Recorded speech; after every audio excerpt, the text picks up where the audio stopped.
Ya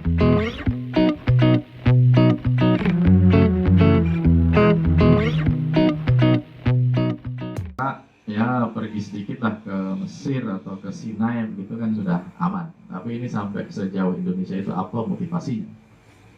Jadi memang motivasi dari Queen of Sheba ini datang ke Indonesia itu mencari emas, mencari emas. Karena negeri kita ini adalah negeri emas. Bukan rempah-rempah. Rempah-rempah juga, tapi emas lebih mahal daripada rempah-rempah. Jadi kan bangle sama emas kan Sama kalung. Iya. Orang disuruh milih bangle sama emas kan lebih banyak emas gitu. Jadi Sipirok itu adalah tambang emas. Tapanuli Barus itu tambang emas. Salah satu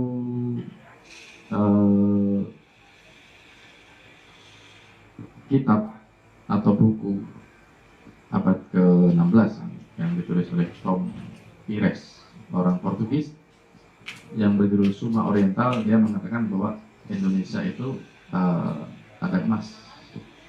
Di sama juga The Kyoto sama tahun 1560 sama, Indonesia adalah ladang emas, tambang emas.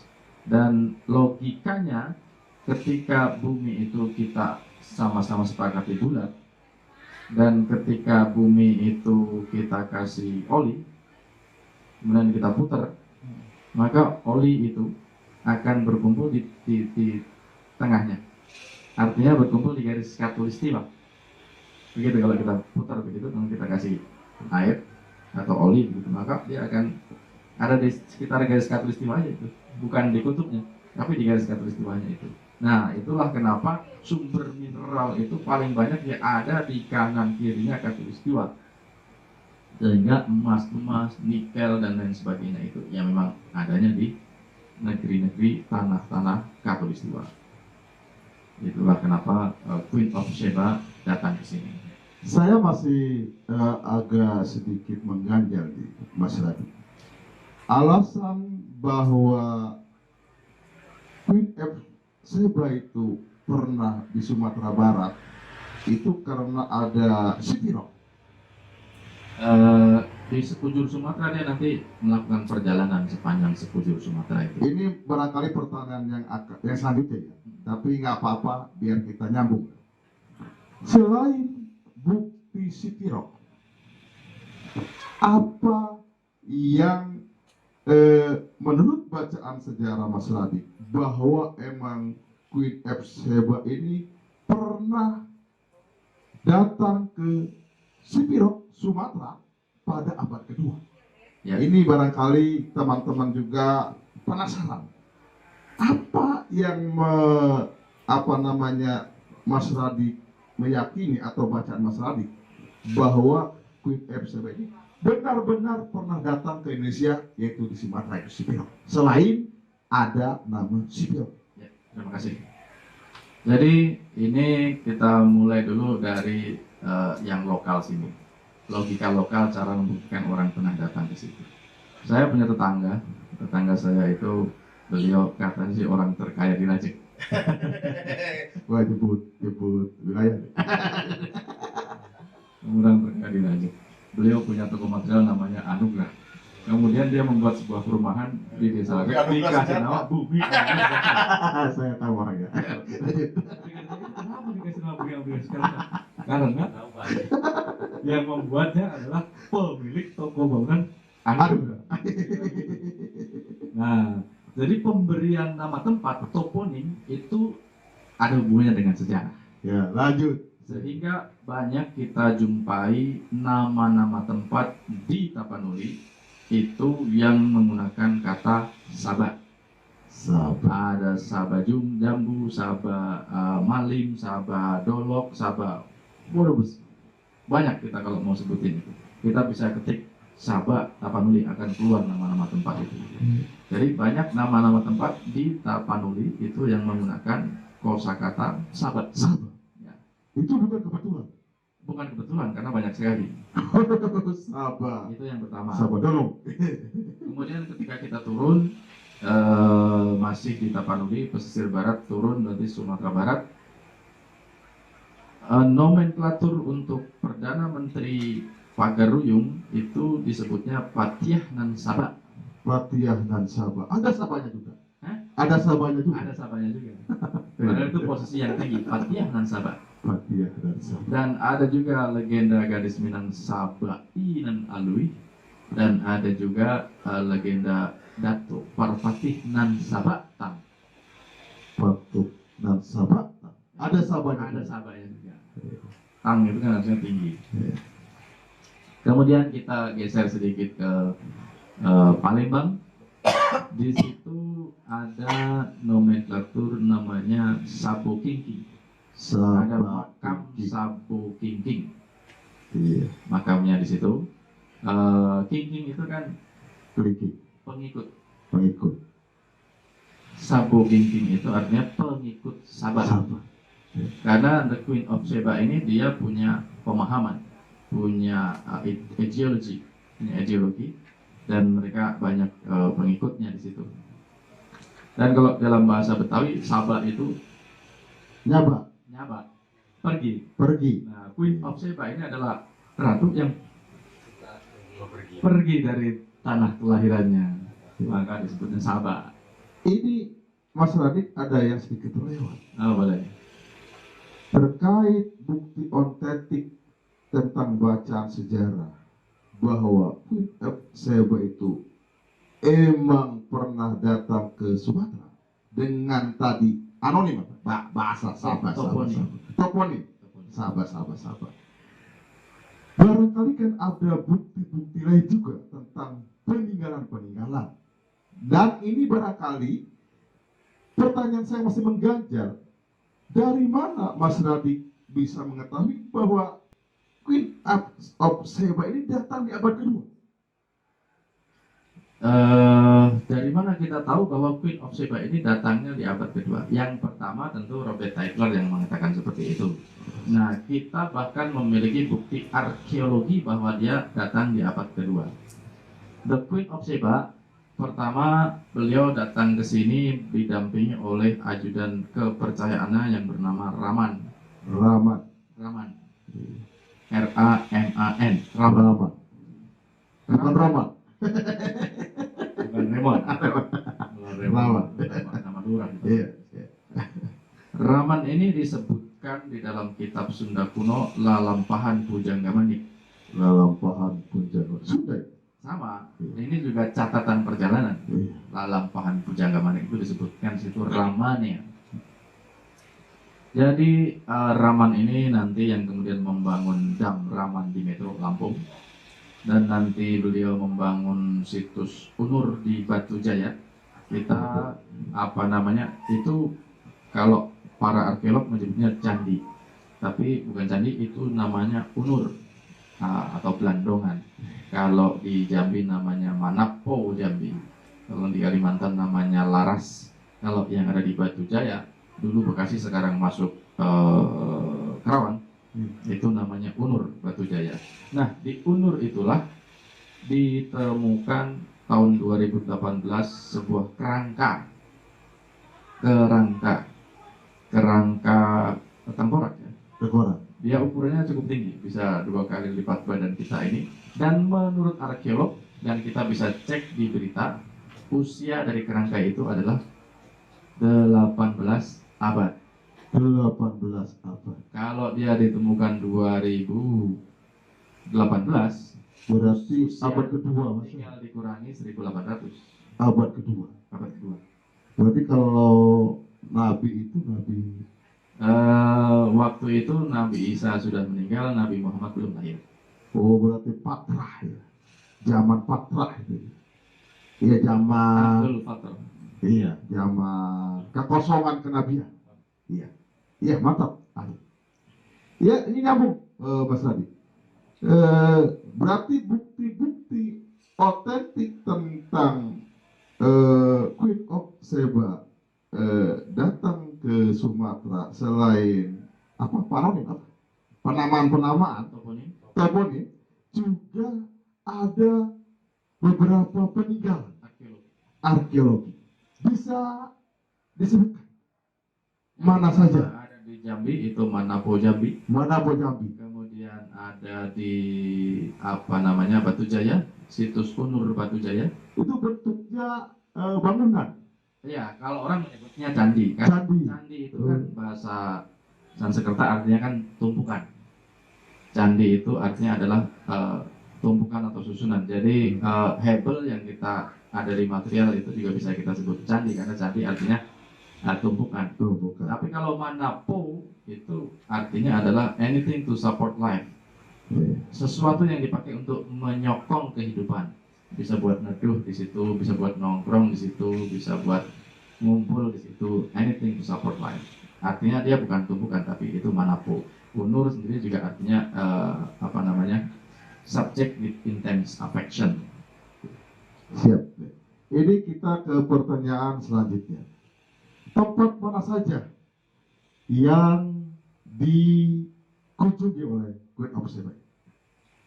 Paling jauh itu adanya di Cipari, Kuningan. Cipari, Kuningan, karena di situ ada situs Cipari dan situsnya adalah bentuknya makam. Bentuknya makam.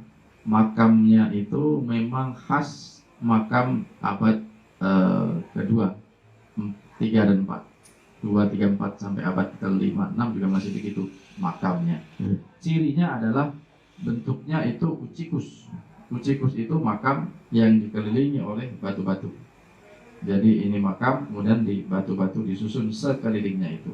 Itu sama persis dengan makam ibunda Rasulullah SAW, yaitu Siti Aminah, yang ada di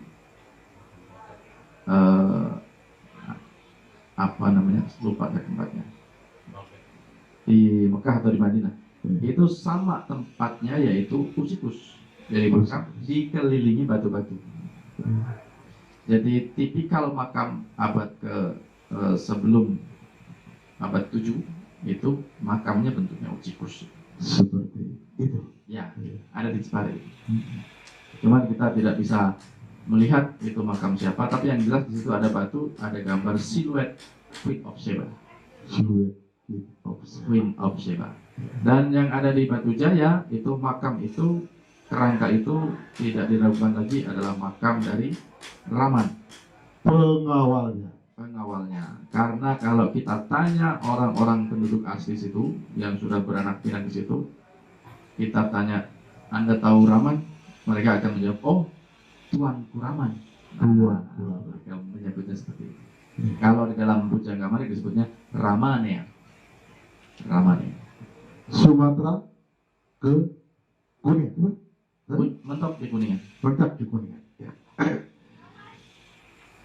Kita lanjut ke makin asik kita. Makin asik dan makin penasaran. Apa peninggalan Queen of Sheba yang bisa kita jumpai sekarang? Ini biar kita bisa tercerahkan dengan kita sambungkan dengan paronim, penamaan nama Sabak, King, Sabak tadi, untuk menyingkronkan agar kita bisa memahami bacaan sejarah kita ini. Apa saja peninggalan Queen of Sheba yang kita bisa sinkronkan bahwa emang dia benar datang ke Indonesia di abad kedua. Ya, jadi kita yang tadi saya sebutkan itu ada sebenarnya masih ada satu lagi Kamang di Padang Sidempuan, ada Manapo Jambi, ada Muaro Takus, kemudian ada Unur Batu Jaya. Dan kalau kita lihat, kita bisa cek itu foto-foto bangunannya. Kalau tidak percaya, kita bisa datangi itu tempat-tempatnya. Maka batu batanya itu memiliki ukuran dan tipikal yang sama.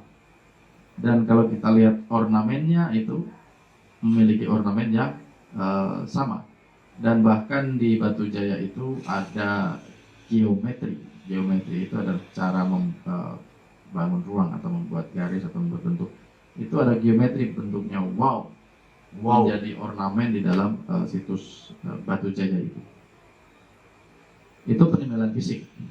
Kemudian ada peninggalan Queen of Sheba yang berbentuk non fisik. yaitu sebuah ajaran ideologi.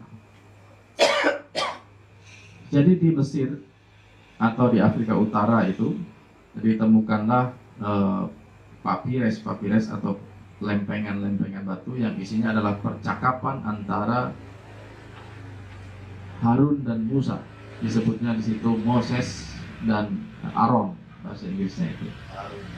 Diteliti oleh Sigmund Freud, seorang ilmuwan dari Eropa, dan kemudian dituliskan menjadi dalam bentuk buku yang berjudul Moses and Monotheism.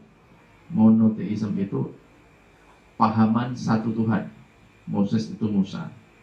Dan di situ disebutkan bahwa wilayah Queen of Sheba dan Queen of Sheba itu sendiri adalah orang dan komunitas yang berpegang pada pahaman yang dianut oleh Nabi Musa, sehingga dia adalah pengikut-pengikut Nabi Musa. Sehingga ketika kita lacak, maka banyak ajaran-ajaran kuno atau orang-orang yang kejawen atau orang-orang yang Sunda Wiwitan, intinya orang-orang yang masih mempercayai ajaran-ajaran leluhur zaman dahulu di Indonesia, itu secara tauhid maka tidak memiliki perbedaan dengan tauhid Islam yang dibawa oleh kelompok penganut ajaran Nabi Muhammad SAW. Secara tauhidnya, maka dia tidak akan memiliki perbedaan, tapi hanya secara ritual fikih berbeda, teknisnya berbeda, tapi secara tauhid sama. Contoh, di dalam kejawen itu ada istilah Tuhan itu tan keno kinoyo ngopo, tidak bisa diserupakan apa-apa. Itu adalah konsep tauhid sebelum era Rasulullah, dan itu sudah mengakar di Jawa, di Sumatera juga. Tan keno kinoyo ngopo, tidak bisa diserupakan apa-apa. Kan sama itu dengan konsep tauhid yang ada di Islam terakhir yang dibawa oleh Nabi Muhammad ini. Begitu juga Tuhan itu atuh tanpa wangenan, cedak tanpa senggolan. Kan bilang gitu. Iya. Jauh. Atuh tanpa wangenan, cedak tanpa senggolan. Dekat tapi tidak bersentuhan. Iya. Jauh tapi enggak ada jaraknya. Dan ini yang menjadi landasan Mas Radik, bahwa agama yang pertama di Indonesia itu bukan Hindu dan Buddha. Berarti agama Esa atau apa bahasanya? Monotheism. Monotheism. Ya. Ajaran satu Tuhan. Luar biasa teman-teman. Ini hal yang baru yang kita dapatkan. Selama ini kita kan tahunya bahwa agama yang pertama di negeri kita adalah Hindu dan Buddha. Ternyata agama tertua itu adalah monotheism yang dibawa oleh Queen of Sheba ini. Menarik. Dari kita ada yang mau ditanyakan dari yang hadir di sini? Ya, silakan. Jadi kebetulan teman-teman kita live di Facebook, juga di Kopi Tongkrongan ada beberapa sahabat yang hadir karena ini zamannya PSBB. Jadi kita membatasi orang yang datang ke tempat tongkrongan kita. Ya, silakan sebutkan nama dan pertanyaan. Bismillahirrahmanirrahim. Assalamualaikum warahmatullahi wabarakatuh. Nama saya Didi Rohadi dari Lagi Mulia. Ada satu pertanyaan, barangkali ini ada hubungannya gitu. Jadi apa hubungannya Queen of Sheba ini dengan Ratu Saba? Apakah ada itu? Itu aja pertanyaannya. Terima kasih. Ditambah lagi nggak ada? Sekalian Ustaz? Ya, satu aja dulu. Apa hubungannya Queen of Sheba dan Ratu Saba? Ya, jadi Queen of Sheba itu kalau diterjemahkan Ratu Saba. Sama dia juga. Ya, dia juga. Cuman ada yang di Yemen. Kalau yang kita ceritakan, kalau yang di Yemen itu dia sebelum Masehi tentunya ya. Karena itu ada sangkut pautnya dengan Nabiullah Sulaiman. Kalau itu kan jangankan Sulaiman, Nabi Musa saja kan itu kan 13 pertengahan abad ke-13 sebelum Masehi, apalagi Nabi Sulaiman ya. Tapi Queen of Sheba yang sedang kita bahas ini adalah Queen of Sheba dari peradaban bantaran sungai Saba yang ada di Afrika. Begitu. Gimana? Ya. Lanjut, ada teman lagi. Assalamualaikum warahmatullahi wabarakatuh. Yang terhormat narasumber Mr. Radik Darmawan. Semoga diberkahi Allah Subhanahu wa taala.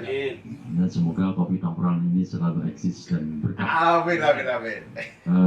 Dan karena memang sangat menginspirasi sekali dan banyak ilmu-ilmu yang ternyata memang tanpa kita ketahui sebelumnya dan mungkin jadi ilmu yang bermanfaat ke depan. Insya Allah seperti itu.